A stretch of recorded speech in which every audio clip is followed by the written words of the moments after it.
Esta es nuestra segunda y última salida de este pequeño especial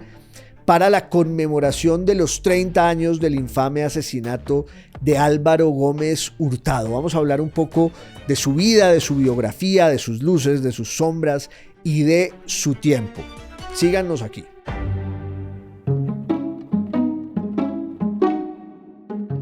Hola a todos, bienvenidos a Calamares en su tinta. Este espacio, como ustedes ya saben, para que hablemos un poco de historia, de historias, de libros, de personajes raros y curiosos,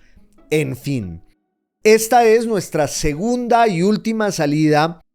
para conmemorar los 30 años del infame asesinato de Álvaro Gómez Hurtado en Bogotá, el 2 de noviembre de 1995. Ustedes saben que esto es radio y nos cruzamos aquí en Blue Radio todos los domingos al mediodía, pero también es podcast y video podcast. Entonces cada salida pues va quedando alojada en su plataforma de confianza para rescatar allí las cosas de las que hemos estado hablando antes. Nuestra salida anterior, que es un homenaje a la figura de Álvaro Gómez Hurtado, uno de los estadistas más importantes de la Colombia del siglo XX, pero es un intento también por tratar de pensar esa historia de la Colombia del siglo XX a través de su biografía, de su figura con sus luces y sus sombras. En nuestra salida pasada nos quedamos en ese momento crucial de su niñez cuando asiste a principios de los años 30 a la irrupción de distintas formas del totalitarismo que se van concentrando en esa Alemania en la que Álvaro Gómez estuvo durante 2 o 3 años, cuando su padre, Laureano Gómez, fue el embajador de nuestro país ante lo que era la República de Weimar.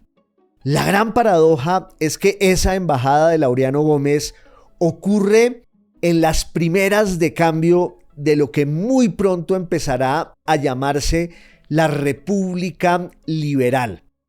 El triunfo electoral en 1930 del Partido Liberal, que había estado durante décadas en el erial, en el desierto de la oposición, marginado, envilecido casi desde la derrota militar en la Guerra de los 1000 días, y entonces pasaron casi 40 años en los que solo gobernó con unos paréntesis y unos interregnos el Partido Conservador, que se cae del poder en 1930 por distintas circunstancias, por su propia división entre dos candidatos, Guillermo Valencia y Alfredo Vázquez Cobo, pero también porque el panorama internacional pues era muy complejo después de la crisis económica y bursátil que empezó en los Estados Unidos en octubre de 1929, y eso tuvo efectos devastadores en todas las democracias del mundo, y Colombia no fue la excepción. Entonces hay un cambio de régimen, hay una transición y llega el Partido Liberal al gobierno, y muy pronto se empezará a hablar entonces de la República Liberal. Laureano Gómez, que se había marginado de ese proceso, se integra luego en él porque su amigo y socio político, que es contrincante de partido, pero un aliado suyo desde su primera salida política, la de ambos, Alfonso López Pumarejo, convence a Laureano Gómez de que ese es un momento más que partidista, generacional, y entonces Laureano Gómez es embajador del gobierno de Enrique Olaya Herrera ahí en esa Alemania que está viviendo también momentos estremecedores. Un autor de aquellos días, un gran científico, pero también, sobre todo, un extraordinario sociólogo e historiador de su presente y profeta del pasado y del futuro, Oswald Spengler, que hizo ese libro que se llama La decadencia de Occidente, que en los años 40 y 50 tanta gente citaba con aires de importancia. Pero Spengler hizo un libro mucho más modesto y pequeño, revelador y esclarecedor, que se llama Años Decisivos, o también en otras ediciones Años de Decisión. Y ahí cuenta Spengler lo que estaba viviendo Alemania en ese trance durísimo después de la Gran Guerra, después de la Primera Guerra Mundial,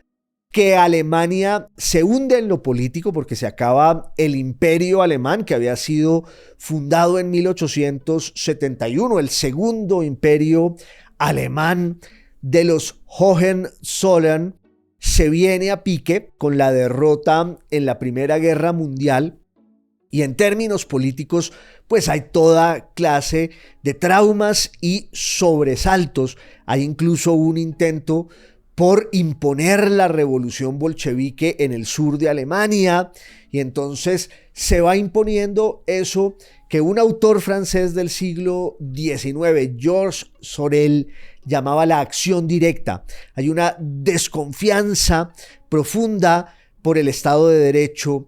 por la democracia, por el sistema parlamentario demoliberal, que es culpado de los estragos y desastres que llevaron a Europa a la Gran Guerra, y entonces van surgiendo los movimientos mesiánicos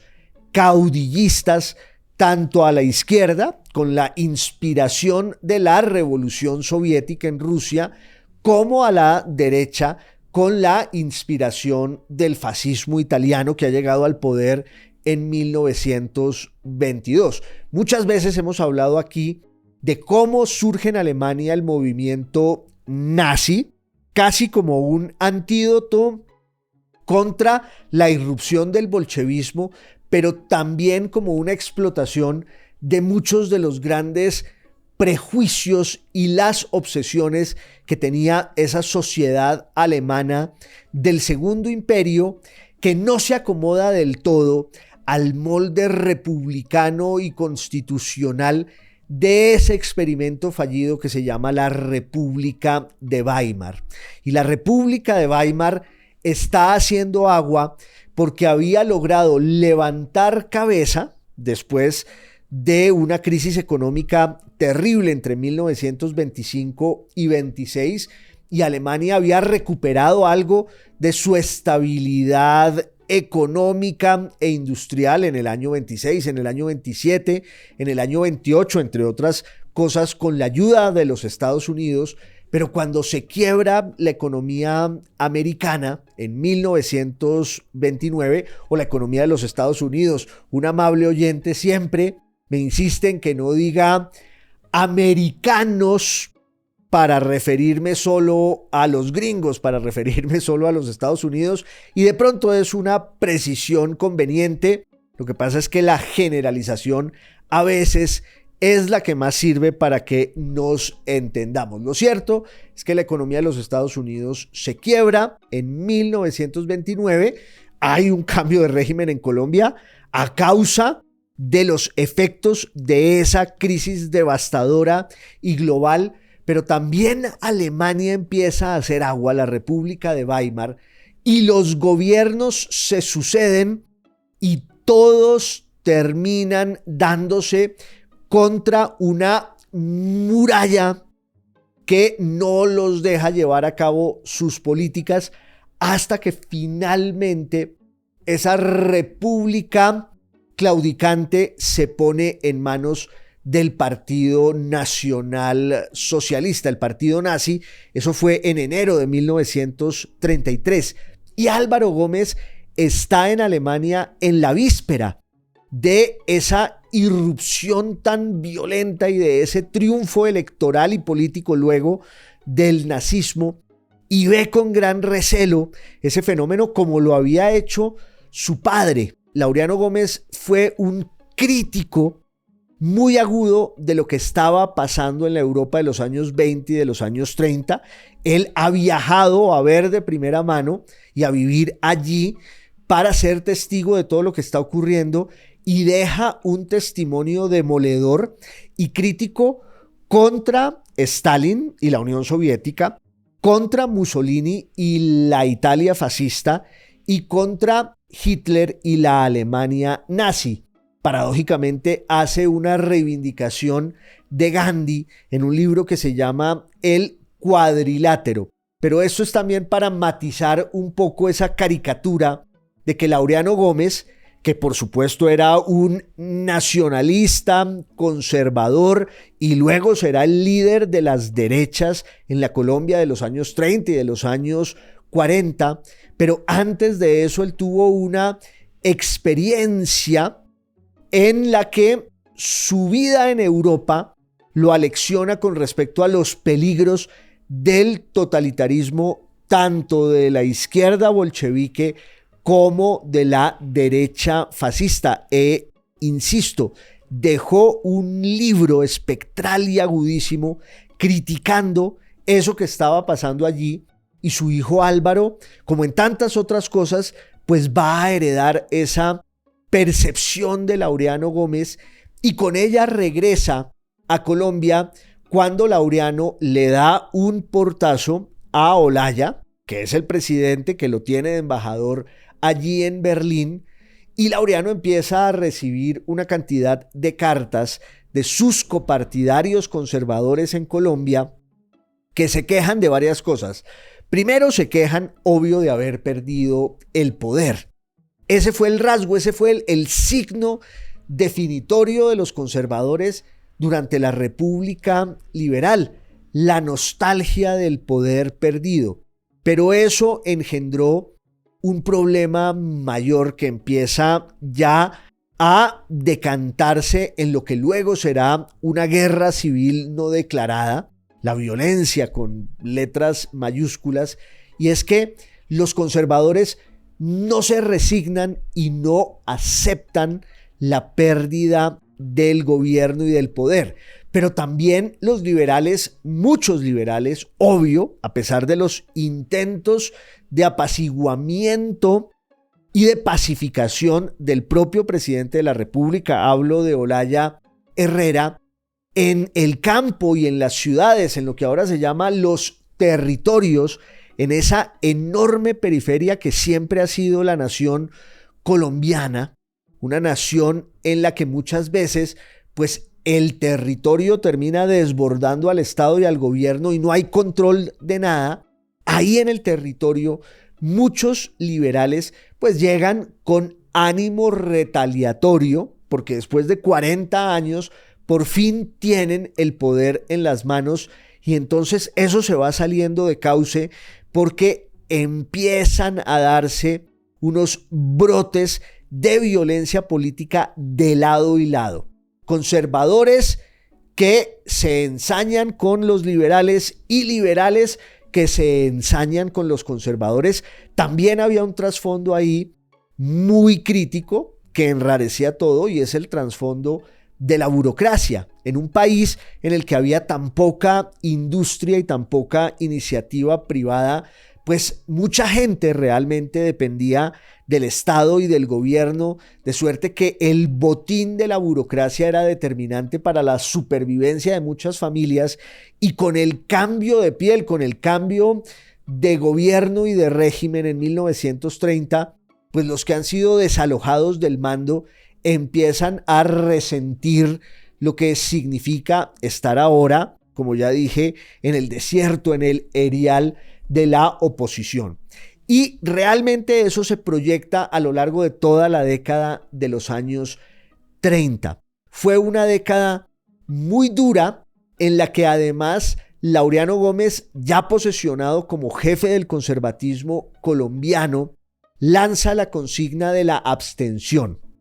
Lo que dice Laureano Gómez, y se lo enrostra en privado al presidente Olaya, su jefe de la víspera, pero Laureano renuncia a la embajada en Alemania y viene a apersonarse del Partido Conservador, que estaba acéfalo, es también un cambio generacional.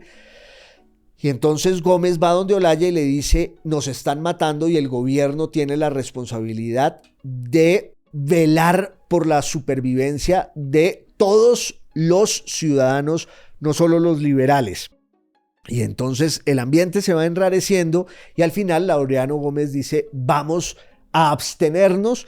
casi siguiendo el modelo, y esto les resultará muy sorprendente y hasta irónico a muchos, de Gandhi en la India, la acción política no violenta. Entonces Laureano Gómez dice: vamos a abstenernos, no vamos a concurrir a las elecciones, y a partir de ese momento ya el andamiaje de la República Liberal se va constituyendo, sobre todo porque en 1934 llega al gobierno Alfonso López Pumarejo, que había sido el gran artífice, o uno de ellos sin duda, del triunfo liberal en el año 30, uno de los precursores y voceros por excelencia de la República Liberal. Pero López Pumarejo tiene una idea más ambiciosa y radical que la de Olaya.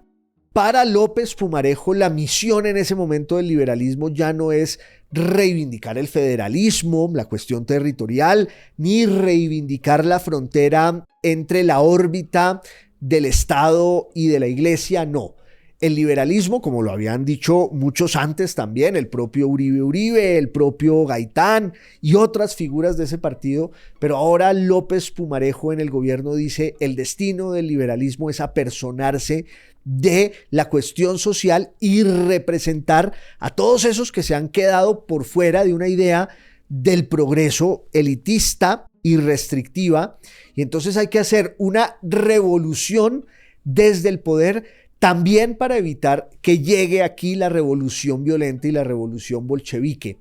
Pero además el contexto internacional pues fue determinante, porque ya iba a darse en España la guerra civil, que empieza en 1936, y sin embargo la víspera del estallido de la guerra civil en España es traumática, porque es un enfrentamiento entre posturas radicales en la izquierda y la derecha. La República naufraga y viene un levantamiento militar en junio de 1936, o entre junio y julio de 1936, se van dando las condiciones para el estallido de la Guerra Civil Española, y la Guerra Civil Española también empieza a marcar la vida política y partidista en Colombia. Eso en el contexto de la llamada República Liberal,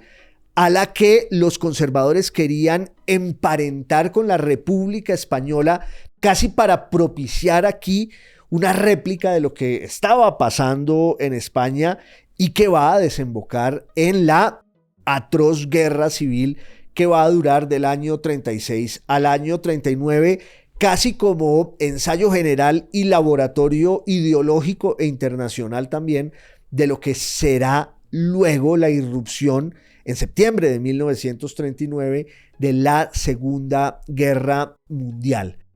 Álvaro Gómez asiste un poco desde niño y adolescente y joven a todo eso.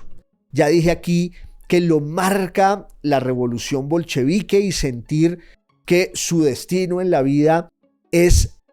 recorrer el camino con la sombra del comunismo, que es una ideología que él quiere entender, desmenuzar y criticar y refutar. Pero luego pues se inicia también en el periodismo, cuando en 1936, justamente en esa lucha ideológica contra la República Liberal, su padre funda un periódico que se llama El Siglo. Y Álvaro, que era muy joven, pero que tenía la ventaja de ser políglota porque había aprendido francés perfecto, porque había aprendido alemán, empieza a traducir cables, empieza a hacer artículos, y entonces queda bautizado como lo que fue para siempre, además de muchas otras cosas, un periodista de todas las horas. Él decía que el oficio del periodismo consiste en lo fundamental, en que nada nos sea indiferente.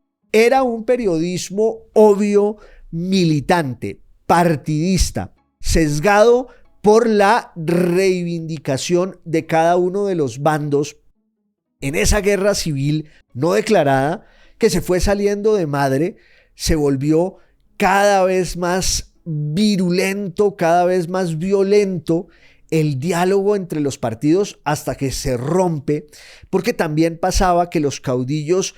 incendiaban y atizaban a las masas desde los clubes, desde la radio,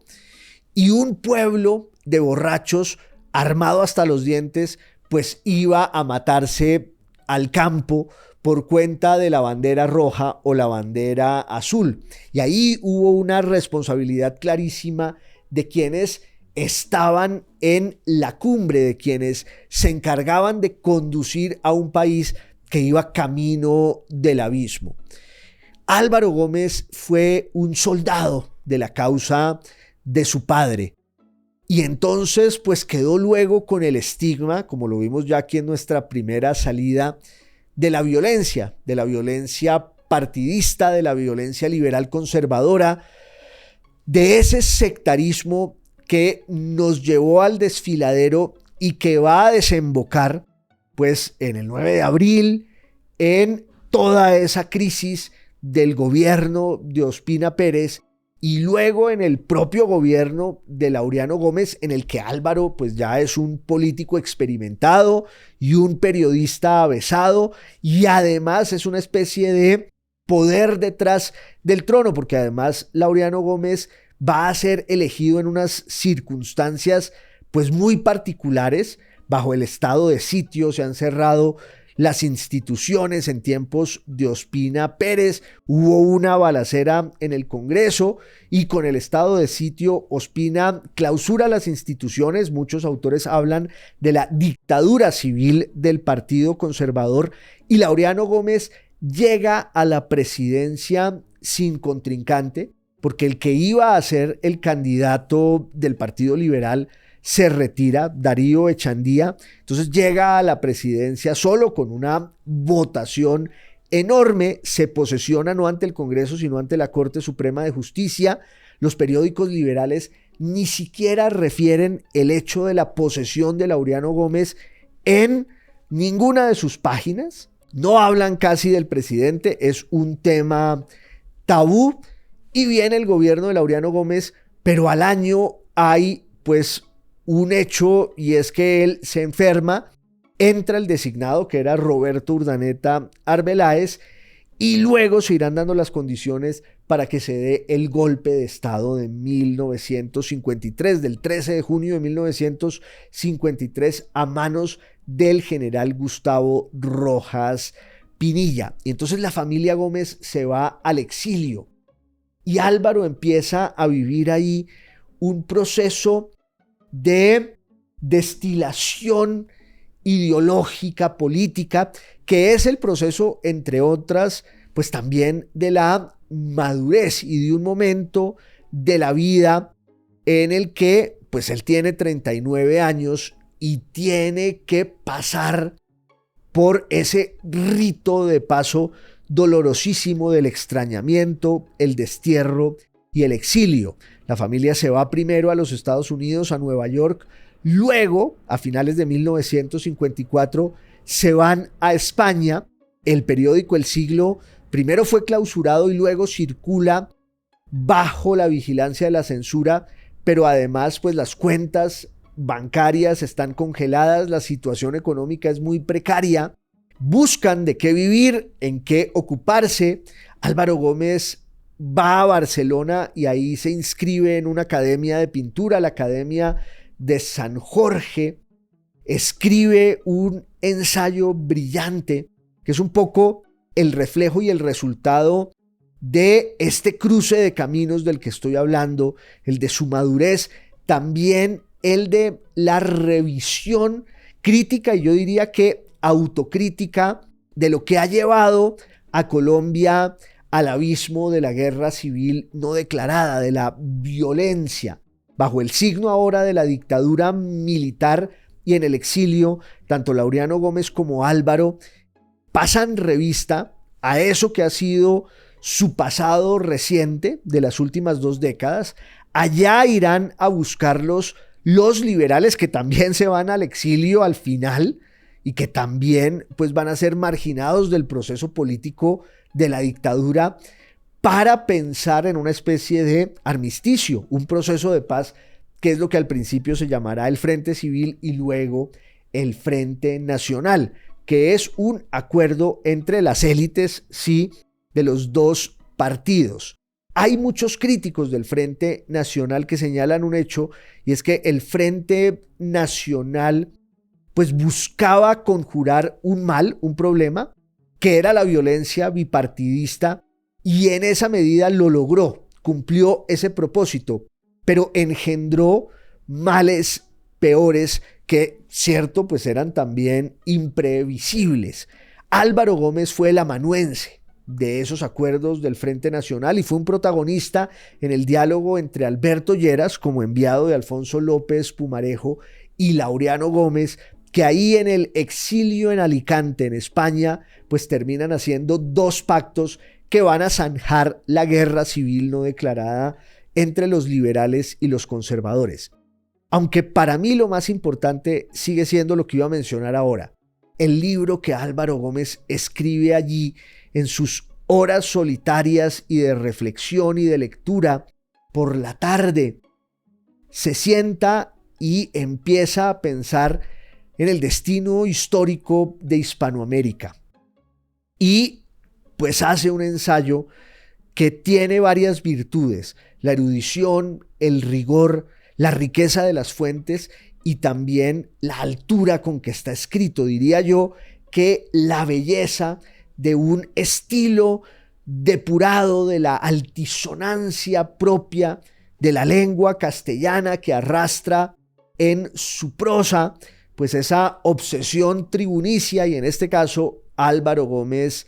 deja un estilo transparente, límpido, muy bello para escribir ese libro que se llama La Revolución en América y que nos plantea una interpretación de nuestra historia a partir de la idea del anacronismo o de los anacronismos sucesivos que se dan cita en el destino contrariado de Hispanoamérica. Como que siempre llegamos tarde a todo. Entonces dice Álvaro Gómez: llegamos tarde al diálogo de las grandes civilizaciones por el aislamiento geográfico del continente americano, o lo que a partir pues de la conquista se llama así. Pero también luego viene el proceso de la conquista, que significa la implantación en el Nuevo Mundo de un modelo de la sociedad, de la civilización y de la cultura que es el de el barroco español, heredero de toda la experiencia española en la antigüedad y en la Edad Media, con sus luces, con sus sombras, con sus prejuicios. Y sin embargo, ese modelo también significaba la retaguardia con respecto al surgimiento de esa modernidad de estirpe protestante que va a ir apareciendo en Europa en el siglo XVI, en el siglo XVII. Entonces dice Álvaro Gómez: luego, cuando llega el momento de la independencia o de las independencias en Hispanoamérica, va a haber allí como una confrontación permanente entre nuestra identidad, que se ha forjado ahí en el ámbito de la colonia con todos sus lastres, con su visión jerárquica de la vida y con su sentido profundamente religioso, que tiene que ver con el orden social, claro. Pero cuando viene la independencia, pues también hay un intento por apropiarnos de los moldes ideológicos de la modernidad, del liberalismo, del igualitarismo, del capitalismo, y eso se impone en una sociedad premoderna que no entiende del todo lo que significa la modernidad, y así vamos a vivir a partir del siglo XIX en una especie de bicicleta estática, en la que el mito del progreso, asociado siempre con el mito de la revolución, nos sume más bien en el atraso. Eso dice Álvaro Gómez en ese libro. No pudo continuar ese camino de la reflexión y de una vocación literaria y ensayística para la cual tenía un gran talento por la altura y la belleza de su prosa. Y aquí pues hago una confesión de parte, y es que yo me encontré con la figura de Gómez, sobre todo en ese libro de la Revolución en América, pero él abandona muy rápido ese libro porque ya viene la lucha política para tumbar la dictadura de Rojas Pinilla y viene muy rápido la instauración del Frente Nacional. Y en el Frente Nacional, Álvaro Gómez hereda la cauda política del laureanismo, que al principio se piensa que va a estar en el centro de las grandes decisiones de los gobiernos sucesivos del Frente Nacional, pero ocurre también una de esas paradojas y uno de esos fenómenos típicos de la política con sus sinsabores, y es que muchos de los que habían sido beneficiarios del régimen de Rojas, muy a la colombiana, cuando empieza el Frente Nacional, se cambian sin empacho y sin reatos la camiseta, saltan del barco que se estaba hundiendo al que va llegando y son los que terminan apropiándose del botín político y burocrático del Frente Nacional, de suerte que con el paso del tiempo el laureanismo, que se va volviendo el alvarismo, pues se va quedando marginado, va a perder las elecciones, y entonces ahora en el Frente Nacional muchas veces el alvarismo estará en la oposición, como por ejemplo cuando en el gobierno de Alberto Lleras Camargo se hace el intento de la reforma agraria y Álvaro Gómez dice: ese proyecto de reforma agraria que quieren imponernos es absolutamente retardatario. Parece surgido de la Revolución Mexicana hace 60 años, parece que lo hubiera hecho Pancho Villa. La obsesión de Álvaro Gómez era llegar al gobierno, y decía él, llegar al gobierno para transformar a Colombia y para cambiar una cantidad de rasgos perversos. Era su idea, que nos tienen sumidos en la miseria, en el atraso. Y aquí pues habrán notado ustedes también una paradoja y una contradicción que no hay que obviar. Y es que él encarna como nadie eso que se llama, o por lo menos así le decía él, el talante conservador. Se va volviendo una figura arquetípica del conservatismo colombiano, como heredero de Laureano Gómez, pero también porque él ideológicamente representa como ningún otro actor de la vida política colombiana de esos días, pues una visión conservadora de la sociedad. Y al mismo tiempo, y ahí está la aparente contradicción y la aparente paradoja, pues es una especie de rebelde por naturaleza, diría yo que casi un revolucionario, y sé que habrá quien se indigne y se escandalice y se rasgue las vestiduras, pero la historia también es para pensar todo esto y darle varias vueltas de tuerca y abrir un diálogo y una confrontación. Pero lo cierto es que en las ideas políticas y económicas del Álvaro Gómez de los años 60, de los años 70, hay una obsesión por el desarrollo y hay una obsesión por transformar a Colombia, no desde la revolución violenta, sino desde la acción política que permita sacudir al país de muchos de esos lastres y mitos que lo tienen sumido, repito, en el atraso y en la pobreza. Se supone que Álvaro Gómez iba a ser el último presidente del Frente Nacional. Para eso había hecho Laureano todo el cálculo de la alternación, ese juego político en el que primero venía un presidente liberal, después un presidente conservador, pero las cosas se fueron saliendo de cauce, cambió todo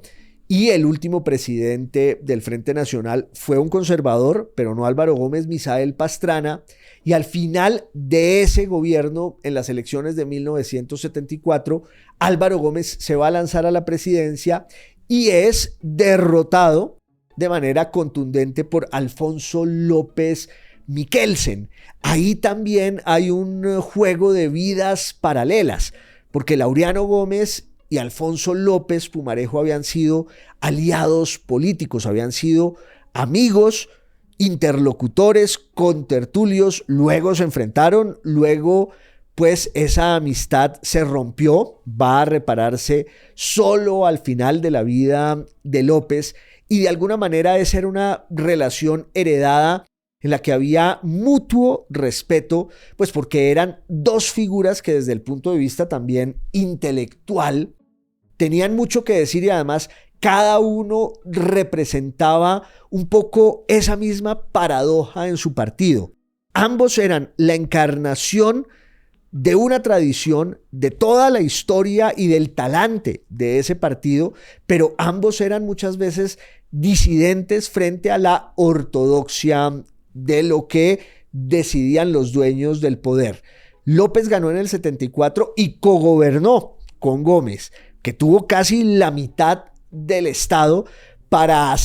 llevar a cabo una constituyente que luego fracasó, pero de todas maneras en los años 70 y en los años 80, pues la obsesión de Álvaro Gómez seguía siendo la misma y lo derrotaban muchas veces, pero como él le dijo a su esposa, a doña Margarita Escobar de Gómez, alguna vez en una carta de la juventud, su obsesión, su propósito no era vencer, sino convencer, con esa frase de don Miguel de Unamuno que le había enseñado a fabricar pajaritas de papel con la mano cuando era niño. La obsesión de Álvaro Gómez muchas veces fue tener la razón. Por eso intervenía en los gobiernos y su influencia y su impronta se ve allí, hasta que en 1988, en mayo de 1988, un domingo al salir de misa, Álvaro Gómez Hurtado es secuestrado por el grupo guerrillero M-19. Matan, entre otras cosas, al escolta que se llamaba Juan de Dios Hidalgo, y valga un homenaje y este recuerdo también para él. El secuestro de Álvaro Gómez se dio en un contexto muy particular, y es que el M-19 había hecho un proceso de paz que terminó siendo un fracaso monumental con el gobierno de Belisario Betancur, y la puerta había quedado cerrada en el gobierno de Virgilio Barco desde 1986. Entre otras, en esas elecciones del 86, Álvaro Gómez también fue candidato del Partido Conservador y fue derrotado una vez más, ahora de forma clamorosa, por Virgilio Barco, que además decía Barco, hay que desmontar el legado del Frente Nacional con esos gobiernos compartidos. Ahora hay que hacer gobiernos de partido, y si los liberales ganamos, pues vamos a hacer un gobierno liberal, y si ganan los conservadores, que hagan su gobierno conservador. El proceso de paz con el M-19 y las guerrillas en el gobierno de Barco pues estaba empantanado. Hay unos intentos por recuperar el diálogo, y el M-19 se juega su última carta, que es lo que ellos llaman la guerra contra la oligarquía. Ya no más acciones espectaculares y sangrientas y brutales como la toma del Palacio de Justicia, sino una guerra selectiva contra quienes encarnan de manera emblemática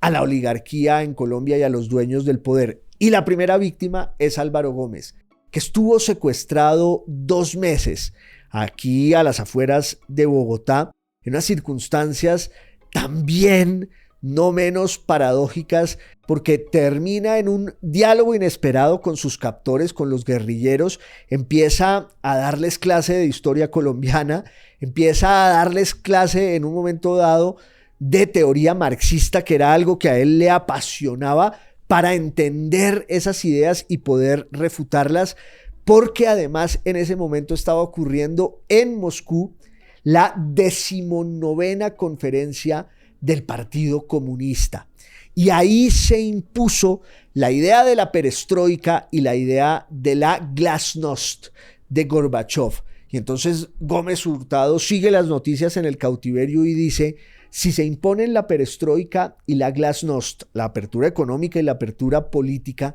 el comunismo ruso está muerto. Y señala en un diario que escribe por las tardes, además lo hace casi siempre en francés, para evitar que sus captores pues puedan leerlo, dice Álvaro Gómez en su diario del Cautiverio: el comunismo nació conmigo, el comunismo soviético, la revolución bolchevique, y parece que vamos a morir al mismo tiempo. El secuestro de Álvaro Gómez significa también una especie de cimbronazo en el establecimiento en Colombia y abre la puerta, abre la esclusa de un diálogo nacional que sirve para que el gobierno de Barco recupere el hilo del proceso de paz con el M-19, cuando Álvaro Gómez es liberado, y después de 1 año y medio finalmente se da el proceso de paz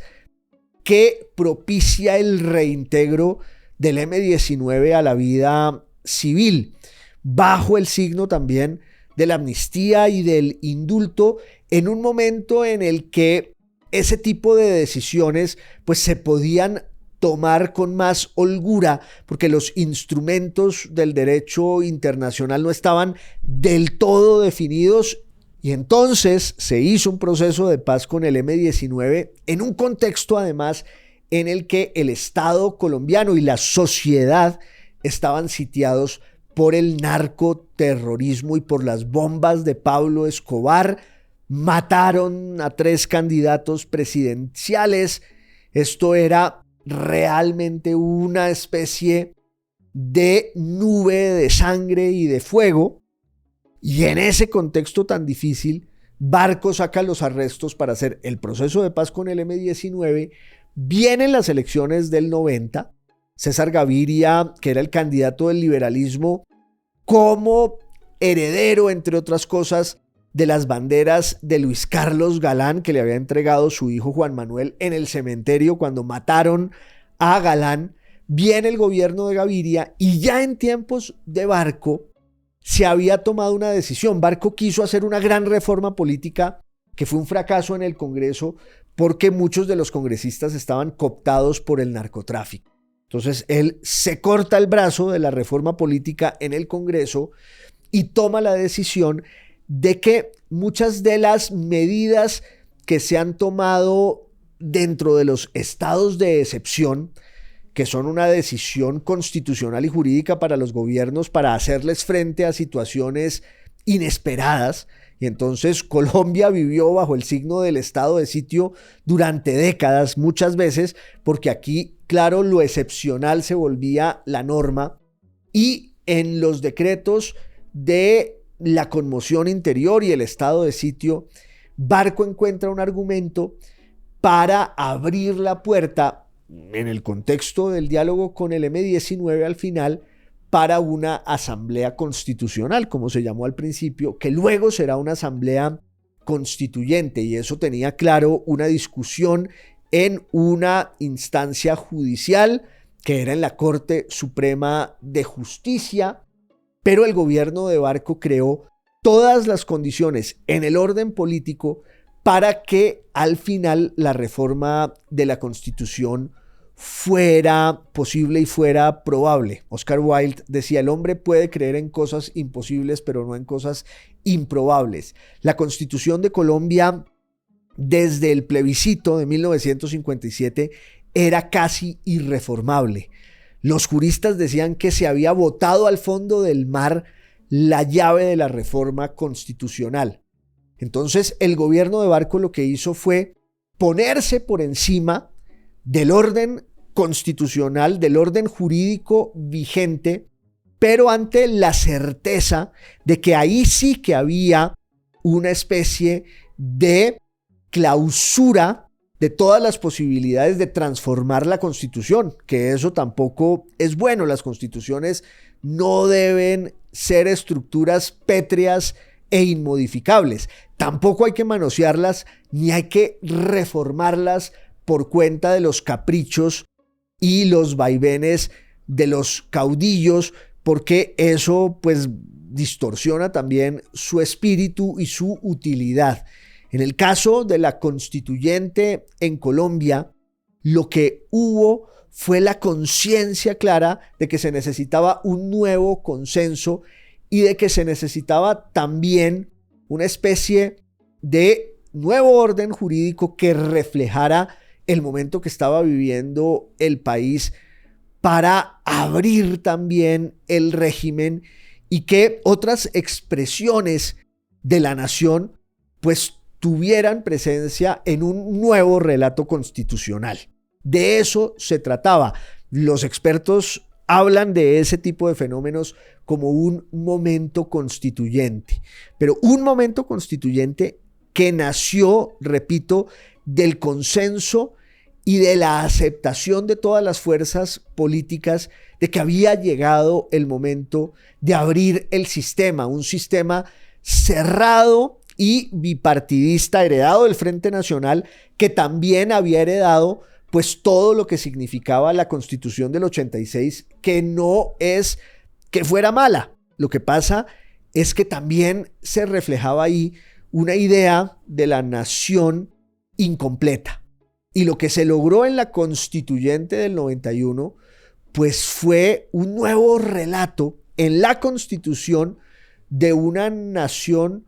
mucho más plural, mucho más abierta, mucho más compleja, como es la sociedad colombiana. Y en ese proceso constituyente, pues Álvaro Gómez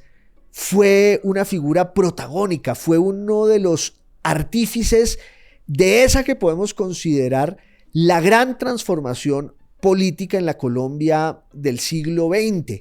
Fue una revolución sin las armas, la Constitución de 1991. Álvaro Gómez salió del secuestro revestido por primera vez en su vida, quizás, de la condición de víctima y no de victimario. Se lanzó a las elecciones de 1990 con un movimiento que se inventó en la víspera, el Movimiento de Salvación Nacional, y quedó de segundo, haciendo campaña casi de la nada y sin el aval de su partido. Por primera vez llegó a la segunda posición y se volvió el interlocutor del gobierno de Gaviria, entre otros, para todo el proceso constituyente. Y ya cuando viene la constituyente,